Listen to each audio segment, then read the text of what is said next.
Hey guys, it's Derek here. Today we're adding another figure to our ever-growing Demon Slayer collection. And that is the Shinobu Kocho from Aniplex. There's a lot to unpack here, so yeah, let's get into it.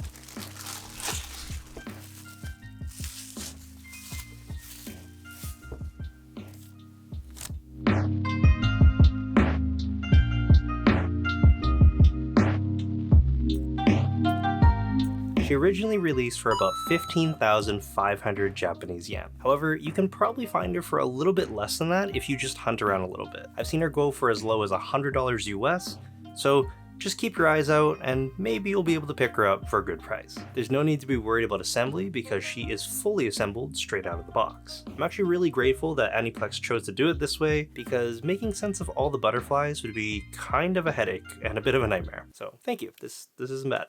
Continuing with the same Aniplex Demon Slayer design language, her box reflects that perfectly. We get a massive viewing window in the front and a unique shape right on top as well. In this case, it is a butterfly. As for the color scheme, it's in this lovely lavender purple, and there's also a nice pattern on there reflecting the insect or butterfly wings that you can find on her howdy. The box insert's also the same gradient as her howdy, which makes it a little bit more unique. She measures in at 220 millimeters tall or 8.58 inches, which is primarily filled in due to the howdy flaring upwards. It also kind of resembles a pair of butterfly wings, so that's kind of a unique touch. She fits right in with the rest of the Demon Slayer figures from Aniplex.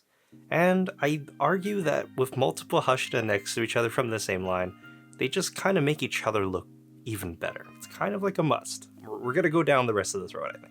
Personally, I think that Aniplex has done a phenomenal job with their Hashira line. Every single one of them has their own unique quirk or ability being fully showcased, and she's no different. You can see all of her beautiful butterflies, and it is a sight to behold. We get to see Shinobu's agile and acrobatic fighting style on full display. She's doing a mid-air backflip, and she's pretty much the only figure that's doing that, which makes her very, very unique. It's kind of a shame that we don't get to see Shinobu's Nichiren sword here, because hers is very unique. But I guess with a pose like this, you kind of had to pick and choose, and having it sheathed isn't the worst case scenario, so I guess I could live with it. I'm pretty sure in the design meeting for her, everyone was asking, how many butterflies should we put on here? Because all of our competitors don't have that many, and everyone just nodded and said yes. Butterflies.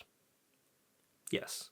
There's a ton of butterflies that make up her base, and they're all done in this nice translucent soft plastic, which I guess is good for shipping. However, mine is a little bit warped out of place, just like the Giyu. So, hairdryer-kun, you're gonna need to do a little bit over tea. I'd say that her base is the main highlight on the entire figure, and I'm really glad that they actually nailed it pretty well here. However, the second most notable thing on here is definitely her howdy, and well, it looks pretty good from a distance with the airbrush shading with the gradient, but it kind of falls short when it comes to all those panel lines. Yes, all those individual lines are molded in pieces. Same with the little dots on the outside. They all resemble a butterfly wing, and normally this would be a great idea. Like, why not? However, I think they've done it a little bit too thick, and at least with mine, you can kind of see that there's some black inking that hasn't been cleaned up properly, which is kind of bad because that's one of the first things you actually see, other than the base. Also, whenever there's a new seam line that kind of meets, those engraved parts do not match at all. So there are a few areas on here that look really, really bad. So if you do have OCD to any kind of level, this may be a huge turnoff for you. I haven't seen this on any of the other Shinobu figures out there, just because they do kind of just use a decal, and it looks pretty clean overall with those ones. So that is something that you might want to keep in mind if you're gonna pick this up. Other than that, I'd say that the paint job on here is pretty decent. Anything that has airbrush work done to it is pretty good, like the leg warmers, howdy, And also the uniform. I liked how they used a purple undertone here to kind of help differentiate her from all the other Hashira and Demon Slayer figures out there, so that's a very, very nice touch, because the purple is fairly prominent. They also did a fantastic job with arguably the most important part of the figure, that is the face and the hair. They absolutely nailed it here, with a very slight and subtle smile with a little bit of lipstick, and also her very kind of hollow and unsettling eyes. They nailed that too. The hair has a little bit of ombre, and even on the back there's a very nice butterfly hairpin, or hair clip? Overall, I'd still stand by my initial take that this is the best looking Shinobu figure that's on the market. Not only do you get a crazy base, but she is in a really unique pose that you don't really see with a lot of figures. All the other ones are a little bit more simple, you can see her body and uniform a bit better, but I'd still stand by this one. This is a really good purchase still, and for the right price, it will be even more worth it for you. She looks really great next to the Gyu, and I can't wait for more of these to show up. But let me know what you guys think. Would you go with this one? Go with the Kotobukiya one? Mega House? Alter?